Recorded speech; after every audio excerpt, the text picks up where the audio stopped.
Hai guys, selamat datang di YouTube channel Naksir Sneakers. Kali ini gue mau nyobain sepatu Nike J2. Kalau kata Head Shoes, ini adalah sepatu basket signature yang feel-nya kayak sepatu budget. Biasanya gue happy sih kalau bikin video sepatu basket budget yang feel-nya kayak sepatu signature.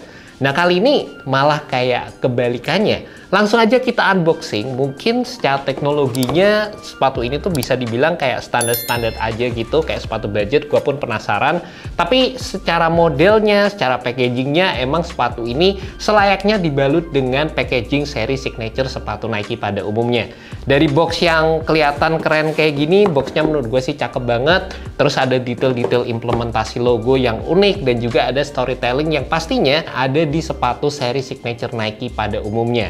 Kayak di bagian bawahnya sini diimplementasi tulisan di area samping, tulisan-tulisan kayak gini. Ya itu udah sering kita temukan di sepatu Nike seperti biasanya lah guys. Cuma memang nggak bisa dipungkiri buat gue sendiri akhir-akhir ini untuk review sepatu basket signature Nike terbaru tuh rasanya kayak nggak se-exciting dulu sih. Sekarang itu apa ya? Gue ngerasanya kayak mungkin sepatu basket Nike tuh udah kebanyakan seri signature-nya. Beda lah kalau dibandingin dengan 10 tahun lalu, di mana sepatu signature-nya Nike itu cuma seri Kobe, LeBron, sama Kevin Durant aja. Dan di tiap lini seri signature-nya Nike itu serasa dari sisi teknologinya itu sangat dibedakan, modelnya juga beda banget. Dan berasa kayak all out aja gitu dari tiap lini seri sepatu signature-nya Nike 10 tahun lalu. Sekarang bayangin aja guys, di tahun 2024 ini ada berapa banyak sepatu signature modelnya Nike yang pakai teknologi zoom unit di bagian depan sepatunya. Ada sepatu Sabrina 2, ada sepatu Freak 6, ada sepatu JT3 juga, dan itu pun gue masih belum ngomongin tentang seri-seri budget model sepatu basketnya Nike yang lain. Kalau feel-nya menurut gue enak atau feel-nya emang over the top, gue nggak bakal terlalu banyak komplain lah. Kayak misalnya seri LeBron yang udah beberapa kali implementasi teknologinya pakai zoom turbo di area depan, ada zoom unit lagi di bagian belakang, itu sih gue nggak akan terlalu banyak ngebahas gitu. Nah tapi untuk sepatu ini secara speknya menurut gue sih basic-basic aja gitu. Ya bukan berarti sepatunya jadi jelek ya, secara performance mungkin bisa aja sepatu ini works, gak ada masalah sama sekali. Tapi on papernya tuh kayak udah sering kita nemuin dan jadi berasa kayak ya bisa diimprove lah kalau menurut gue guys. Cara material yang dipakai juga menurut gue standar aja. Ada build material mesh di bagian tengah, synthetic overlay di bagian samping, build material glossy di area samping. Dan kalau ini ngomongin secara fitur performance, ya bisa dibilang ini udah sering banget kita temukan di sepatu basket pada umumnya. Yang mungkin jadi poin plus, material mesh yang digunakan di sepatu ini bisa dibilang sedikit lebih movable dibandingkan dengan apa yang gue temukan di sepatu Nike J1. Jadi waktu dipakai feel-nya juga pastinya akan berasa lebih oke. Terus bagian samping ini juga pastinya akan berfungsi untuk memberikan lateral support waktu kalian menggunakan sepatu ini.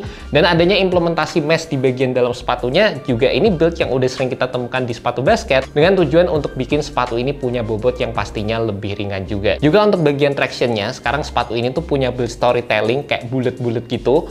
Tapi entah ya, kalau gua ngerasa dibandingin dengan sepatu Nike J1, rasanya secara durabilitas bakalan lebih oke sepatu Nike J1, terutama kalau mau digunakan di lapangan basket outdoor. Juga secara teknologinya sendiri di sepatu Nike J2 ini nggak terlalu banyak perubahan dibandingkan dengan versi sebelumnya, dimana sepatu ini menggunakan zoom unit di area depan sepatunya, dan ini pun bukan zoom unit yang gede atau yang gimana banget.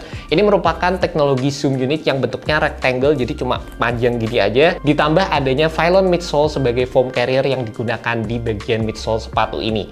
Secara first impression waktu pakai sepatu ini, jujur aja zoomnya itu nggak terlalu berasa, dan menurut gue sendiri ini bakal jadi salah satu cushioning setup yang perlu break in time untuk mendapatkan kenyamanan ekstra sewaktu kalian menggunakan sepatu ini.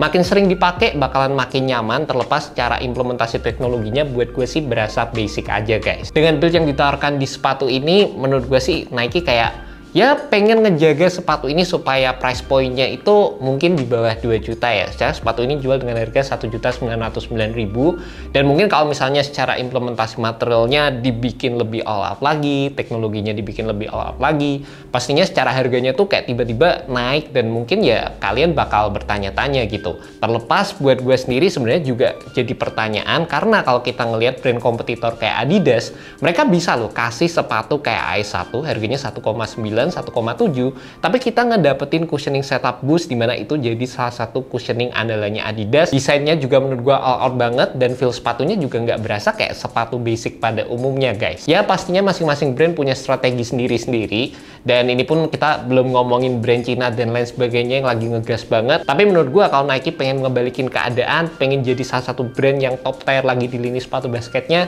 menurut gue sih buat Nike bakal jadi salah satu langkah yang gampang banget guys. By the way juga untuk sepatu J2 ini salah satu hal yang gue seneng banget adalah dari sisi lockdown di area ankle area sepatu ini, dimana menurut gue sculptingnya itu enak, padding-padding yang ditaruhkan juga pas, terutama di bagian atas sini menurut gue memberikan lockdown yang gue suka di sepatu ini guys. Ini juga ngingetin sama seri sebelumnya dimana ini jadi salah satu fitur favorit yang gue suka di sepatu tersebut.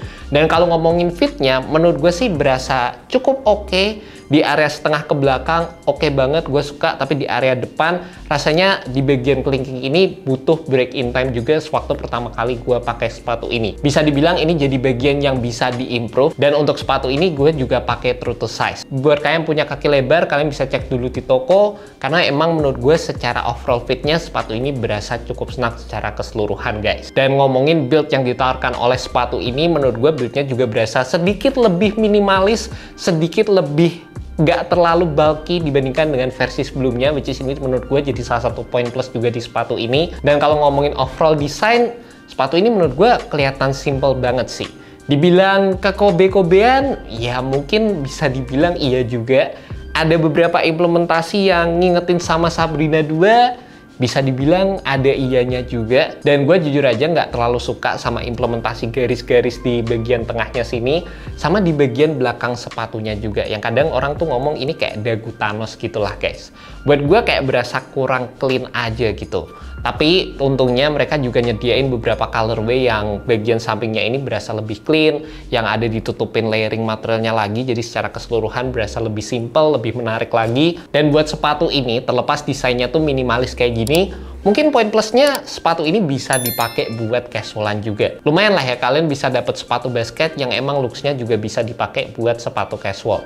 Kayak multifungsi gitulah. Mungkin buat kerja juga masih oke sih kalau colorway-nya full hitam abu-abu kayak gini guys. And that's about it guys, review untuk sepatu Nike J2. Secara first impression, terlepas gue ngerasanya emang bener ini sepatu basket signature yang rasanya kayak sepatu budget, tapi secara performance bukan berarti sepatu ini jelek ya guys. Sepatu ini tetap menurut gue punya beberapa build performance yang bisa diandalkan, dan tergantung dari kalian masing-masing deh cari sepatu basket yang spesifikasinya itu seperti apa. Mungkin kalian yang mengutamakan looks yang simple, minimalis, yang emang bisa dipakai buat beberapa aktivitas seharian, ataupun mungkin emang kalian yang fansnya Jamoran, ya ini bisa jadi salah satu sepatu basket yang kalian lirik. Buat kalian tertarik, kalian bisa cek aja langsung di Foot Locker, sepatu ini available di sana. And by the way, thank you banget buat kalian yang udah nonton video kali ini. Kalau kalian suka dengan video review yang gue bikin, pastikan kalian subscribe, nyalain tombol loncengnya, share ke teman-teman kalian yang membutuhkan, dan semoga video ini bisa membantu kalian dalam menemukan sepatu basket yang cocok. Alright guys, peace.